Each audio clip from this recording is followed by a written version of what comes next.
ஐயப்பனின் கதை உங்களுக்கு தெரியணுமா? அப்போ எங்க சேனலை சப்ஸ்கிரைப் பண்ணுங்க.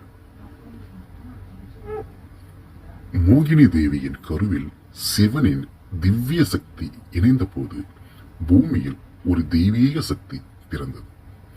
அந்த குழந்தைதான் பின்னர் மணிகண்டன் என்று அழைக்கப்பட்ட நம் ஐயப்பன்.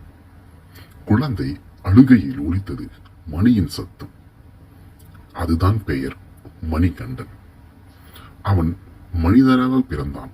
ஆனால் அவனுள் தெய்வத்தின் ஜோதி இருந்தது. அவன் வந்தது மகிழ்ச்சியின் அகத்தை அளிக்க, உலகிற்கு சமாதானத்தை கற்றுக் கொடுக்க. ஐயப்பன் சொல்ல வந்த ஒரு உண்மை: அன்புதான் வழி, சமாதானம்தான் இலக்கு. சிவனும் விஷ்ணுவும் இணைந்த தெய்வம் ஐயப்பன்.